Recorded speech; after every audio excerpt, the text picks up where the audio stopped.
Yeah, Bang Bang Whale. Colombo. Me and Colombo go back years, mate. Years and years. I mean, I used to train down in Beckett with Jimmy Tibbet all the time. Every morning I used to go down there. Well, as much as I could possibly go down there nearly every morning, yeah. And Colombo was always there training. And used to train at night time with kids doing karate and that. He was just a machine. He never ever stopped. And look, I mean, when I see him spar with Roy Shaw, listen, he held his own with Roy Shaw. I'm surprised that Roy Shaw, being Roy Shaw was a middleweight, blowing up to a heavyweight, same as Colombo. Colombo was a middleweight. He'd fight heavyweights. Colombo, no problem. He would fight heavyweights. So I've seen him fight Lloyd Wolfram, and really held his own. I thought he's going to beat Lloyd Wolfram, And I'm surprised that McLean, Lenny, even Cliff Fields never got to fight Colombo. I mean, people were going to say, yeah, but Colombo was only the most I've ever seen. Colombo was about 12 stone, maybe a little bit more over the top of that. But even that guy could really fight. Yeah, I mean, he fought Red Rocked Cliff Fields at the Box On video. Yeah, that Red Rock. When I see him sparring with Colombo, Colombo was knocking him all around the ring because he trained down there for a bit of time, Red Drops. It wasn't a bad fighter, mate. It wasn't a bad fighter, Red Drops. He just knocked him all around and gave Colombo, seriously. And he was fighting Clifffield for the title. It was ridiculous. But, I mean, Colombo, he would have fought anybody. He'd have fought Cliff Fields. He'd have fought Lenny McLean. He definitely would have fought Warshaw because Warshaw is his weight, you know. But I was getting there with Colombo and Shaka. Has anybody got any pictures of Shaka? I've looked for pictures for Shaka. I've not can't find it. I've looked everywhere for a good fighter, Shaka, mate. He was a good fighter. Did see he didn't have many fights in this country. I sparred with him quite a lot, Shaka, down the Beckett. The geezer could really march on, mate. He was a good fighter, fantastic fighter, Shaka. I'm surprised when they said that Lenny McLean beat him. Is that true? He said that Cliff Fields, he lost to Cliff Fields over a cut eye, Shaka. But Shaka, I seen him fight Colombo at a show. I'm not quite sure it was down at Harvey Social Club. It might have been Cat's Whisker Streatham. He fought Shaka. And I think Colombo lost the fight, but I think he lost it really where he should have won it. It was only because they give it to Shaka. They give it to Shaka without a shadow of a doubt. Because later on that month, I think Shaka fought Cliff Fields, and that's when I think Cliff Fields lost to Shaka. I'm not quite. I hear that Cliff Fields lost to Shaka with a cut eye. No one's really come back to me on it. Uh, People were saying that Lenny McLean beat Shaka. I don't know. I mean, good fighter, Shaka, mate. Good fighter. Uh, a lot of people know. A lot of people know that Lenny can't fight in the ring, boxing ring. He's not. He wasn't any good really as a fighter. I know he bashed up Roy. He really bashed Roy up. I always thought it was a get up. Actually, always thought that was a get up. Cliff Fields annihilated Len, but Lenny McLean. I mean, I've seen a picture of Lenny McLean and Frankie Warren. Well, Lenny McLean is measure. Frankie Warren is measuring Lenny McLean's arms, yeah, and Lenny was that weight when I sparred with Lenny. Lenny was about, I don't know, he looks about 16, 17 stone now. Personally, I feel that Lenny died from the voids. I think the voids gave him cancer. I used to try. Well, he used to try. Where used to train? Reg Park. Was it Reg Park? Reg Park's gym. I think Reg Park was the first guy to get Lenny on the voids. Boy, Lenny's a big man. He can say yes or no. And then there was Mickey Theo. I mean, Mickey Theo's a big, powerful man. You know what I mean, Mickey Theo.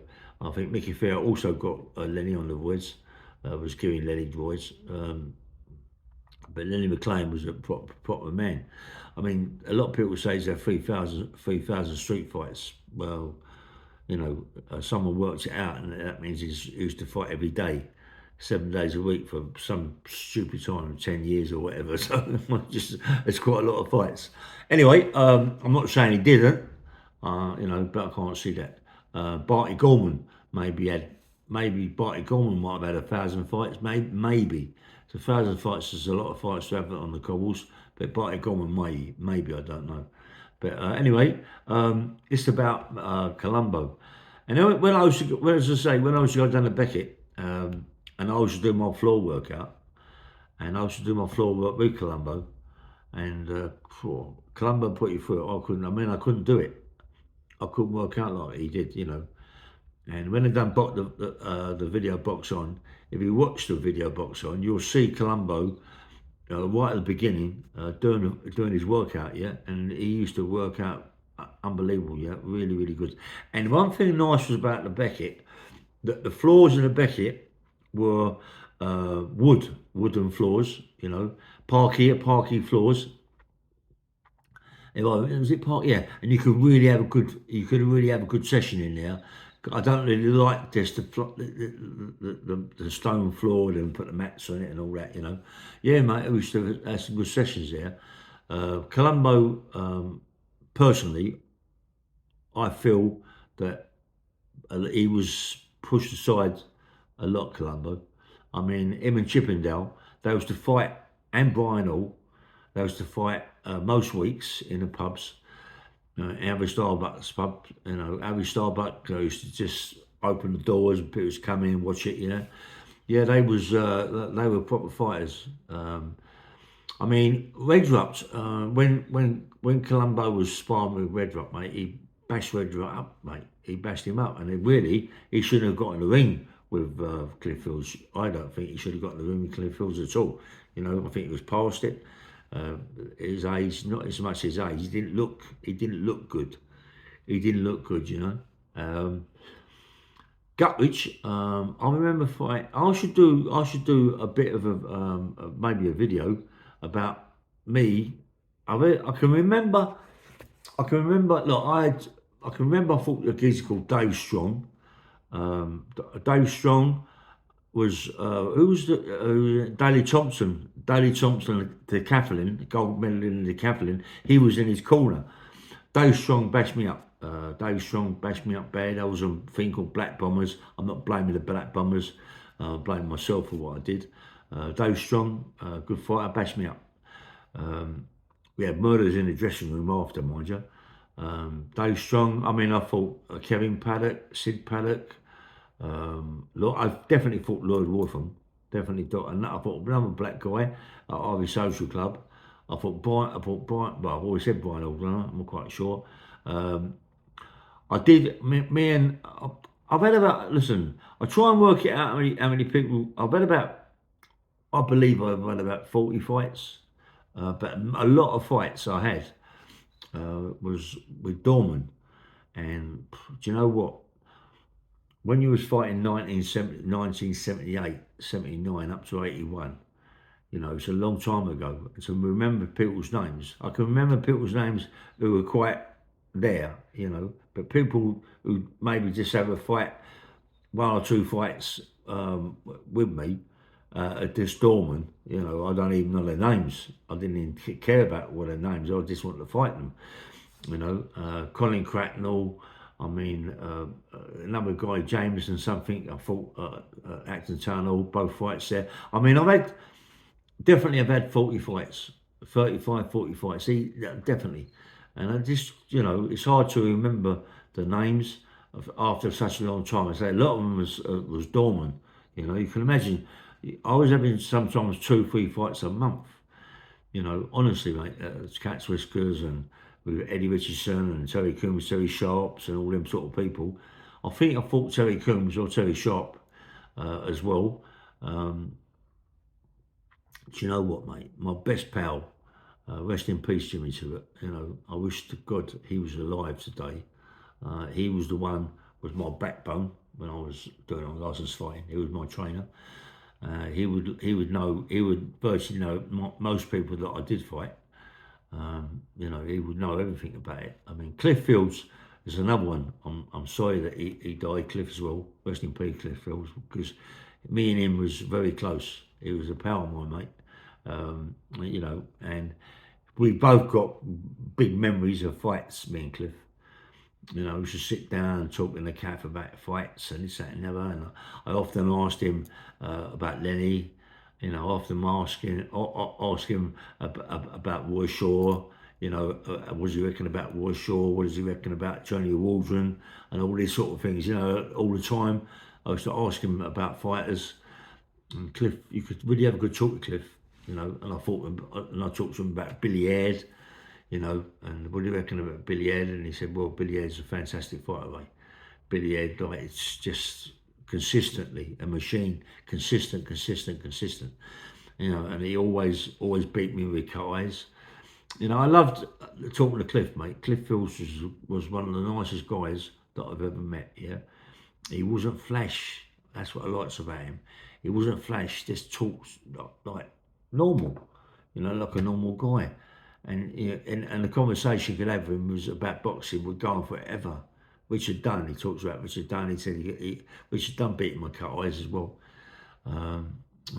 Anyway, when I said about Paul Sykes, he laughed.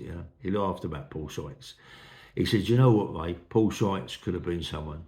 He could have been a good fighter, Paul Sykes. But like us all, we like a drink. He said, Cliff Fields, fair play with Cliff. He said, look, I like a drink.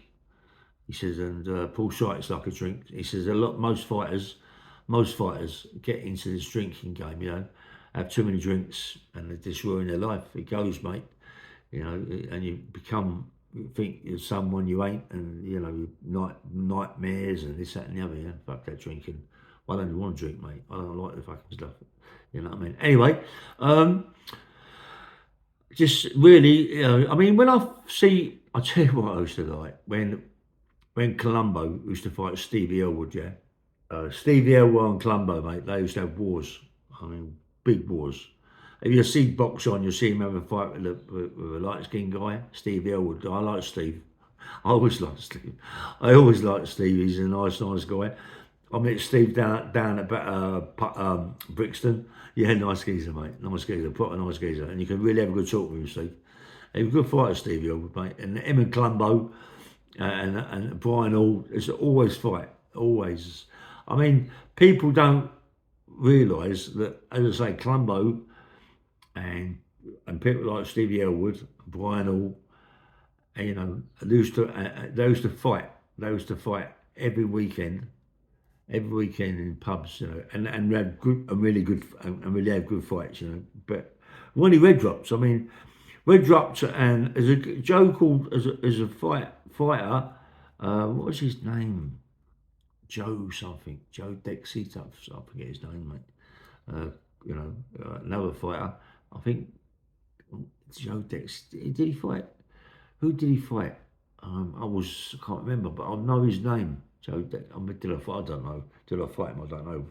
Like you look at people and talk to people. Did I fight him? I mean, Frankie Warren, mate. That Derek Jameson, the editor of the paper, made Frankie Warren in a way. That boxer made Frankie Warren. After that, I remember when what's his called it? When sorry. I get all mixed up. When Frankie Warren and who else is it? Who else is he talking to? Do you know what? I forget who it was, but Frankie Warren was saying, they talked about Frankie Warren about the boxing board of control, and Frankie Warren said, "Fuck the boxing board of control." You know what I mean? And think now, boxing board of control have made Frankie Warren as such, haven't they? And it's a shame. It's a shame that that time Frank said that about the boxing board of control, and the boxing board of control have made him. Vic Andretti, that's the man I'm thinking about. Vic Andretti also said that about the boxing ball and control. Fuck the boxing ball and control. But Frankie Warren's one wasn't put on. They didn't put it on, yeah. But I remember because I was there when Frankie Warren said, "Fuck the boxing ball and control." They're nobody, you know what I mean? And they've made him today. They're the ones that's made Frankie Warren. But still, Frankie Warren's gone forward. You know, without Lenny McLean, without Vic Andretti Woodhead had got there. You know, we all need someone to help us to get there, I suppose. I'm gutted that I didn't take it up as much as I should have done, but got into armed robberies and it's ruined my life, yeah. But yeah, Frankie Warren, fair play to him, mate. He's just multied up now, hasn't he? Proper gangster, Frankie Warren, mate. How about that? Anyway, bang, bang, Rail. Please press the like button and subscribe. Nice one.